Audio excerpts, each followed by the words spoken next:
Sabi may nagpalipad. Asan ka na, FLM? Bakit di ka nagpakita? Saan? Saan ako magpapakita?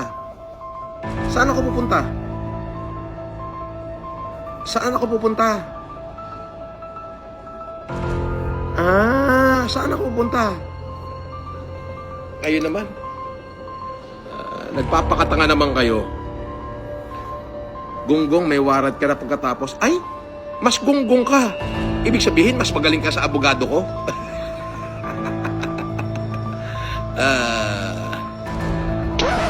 Yep, that's me.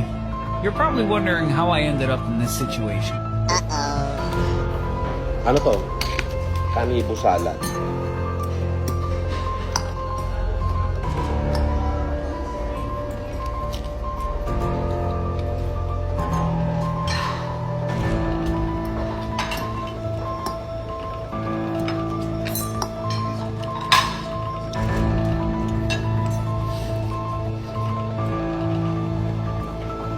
Morning, sir. Right. I-serve lang po namin yung warrant. Okay.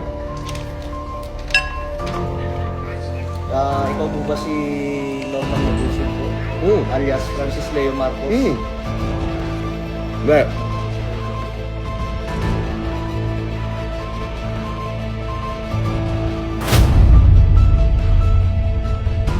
Hi everyone!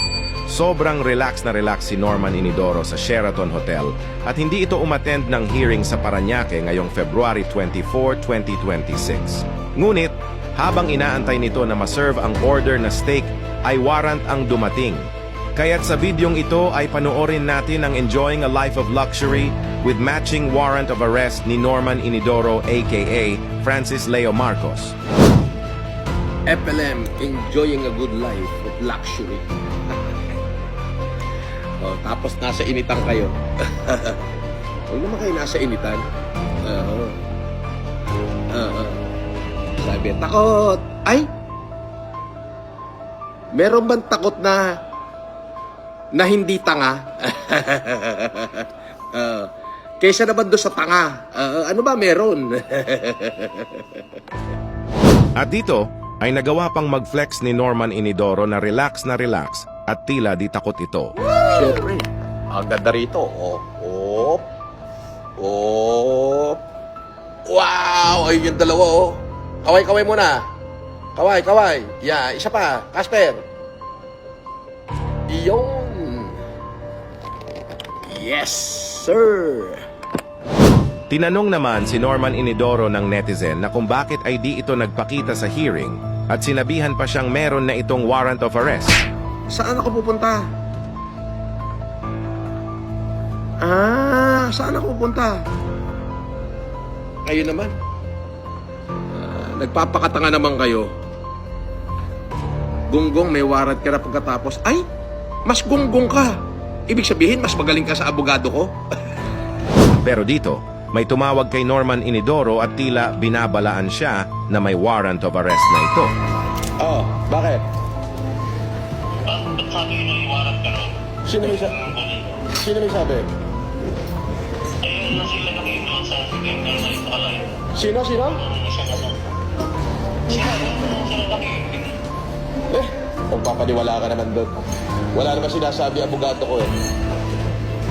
Eh bakit? Nasa korte ka ba o sa piskal pa lang? Piskal pa lang. Kaya mo kayo nasa akin, pwede ka na lang po. Dapat yun, di mga Oh, demanda mo. Demanda. Hayaan mo sila. Bahala sila doon. Basta bahala yung mga abogado kong gumalag. As simple as that.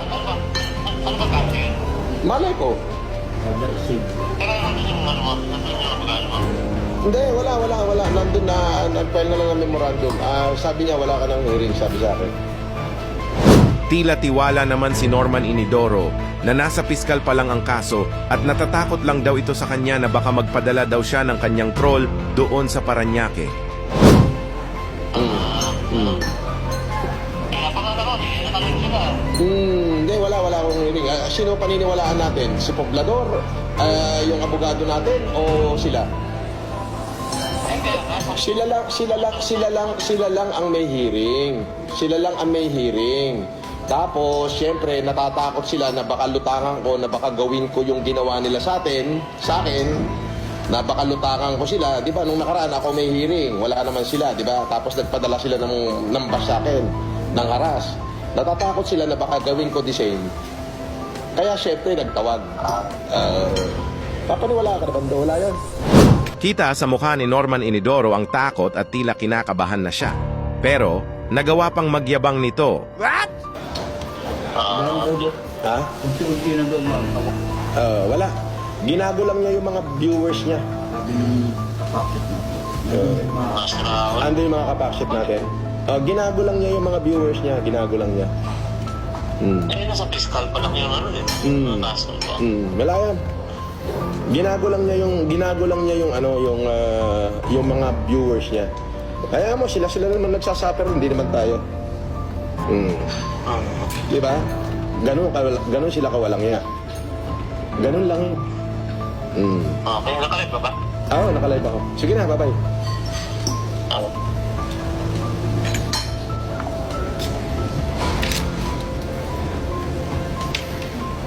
Nagpalipad naman ang mga netizen para hindi matigil ang pagla-live ni Norman Inidoro at magugulat kayo kung gaano kaimportante ang mga palipad na ito.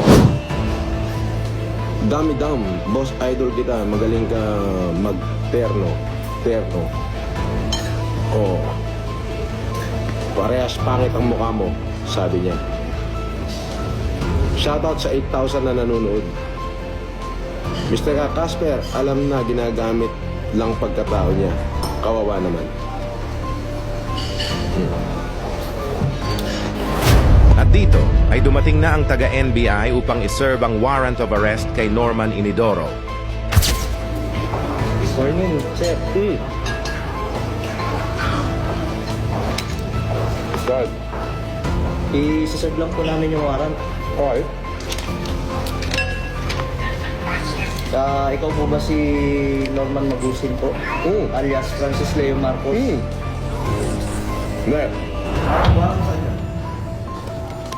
Bago pa po yun, ayanin kong basahan ko po kayo ng ano. Kita mo, sir? Kita mo.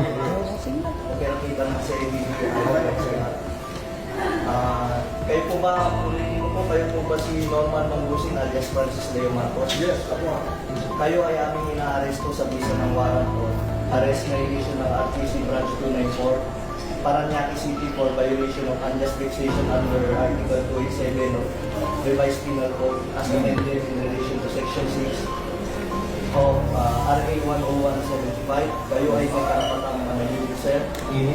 O sa walang tigo, o ano man ang inyong sabihin ay maaaring gawin pabor o laban sa inyo.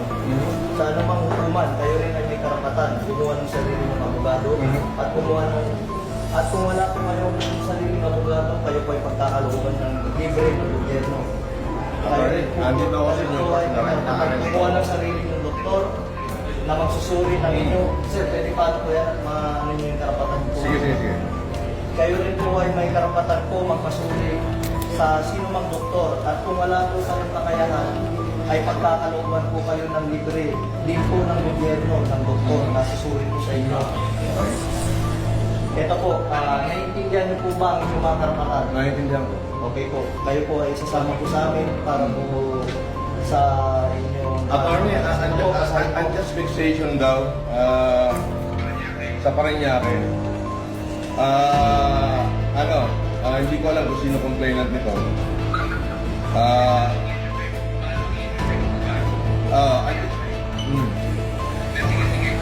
Andito ako sa Newport, ina-arresto na nila ako, sasama ako ngayon, hindi ko natatapusin itong pagkain ko. Inilive na nila ako. Pwede ba, kasama na lang ako, bro? Kung muna ako ipahiya. Hindi, kailangan po kasi may procedure po tayo. Sige. Ihanin ko lang. May procedure po tayo, sir. Attorney, nasa ka ba?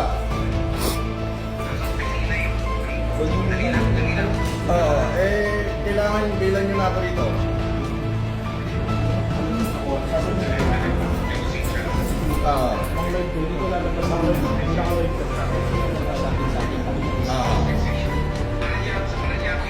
Sandali lang, kausapin ko lang kung gano'n ka. Sa Paranaque, ito, binibidyoan na ako dito. Ewan ko kung may vlogger dito. Wala dito. Andito na.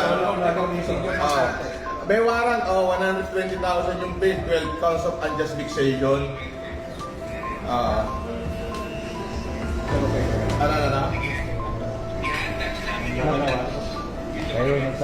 Paano to, attorney? Dito na ako parang ilan sa ano.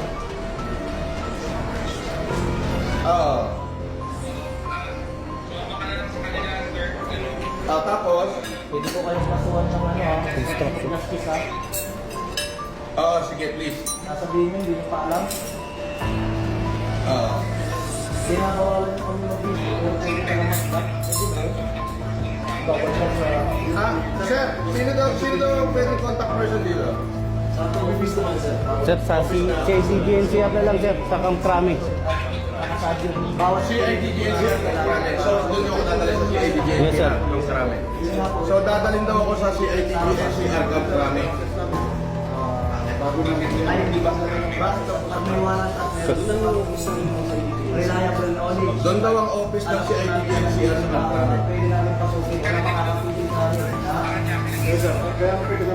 Sir, yung warrant, sir, is all over the Philippines, sir. Nation daw, wait daw yung warrant. Naman sa Chara ko.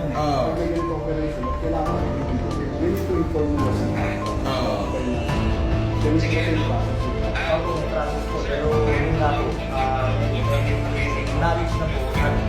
Ibigay sa history na ito mo, pwede mo mali. Sandali, attorney. Ano yan, pwede mo ano yan. Pwede mo...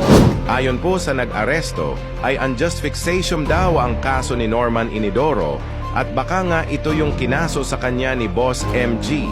Meron po itong pagkakakulong ng 1 hanggang 30 araw at fine na 140,000 depende sa korte. Ang naging paraan ng mabilisang pagkaaresto kay Norman Inidoro ay ang kanyang pagla-live, kaya marami ang nagpalipad at nanunood na viewers ay para di niya i-close ang kanyang pagla-live. At dito makikita rin ang tila takot na takot, umiiyak, pagkabigla at nanginginig na mukha ni Norman Inidoro. Ito na ata ang katapusan at wakas ng isang pandemic hero. Hanggang dito na lang po at maraming salamat sa inyong panunood.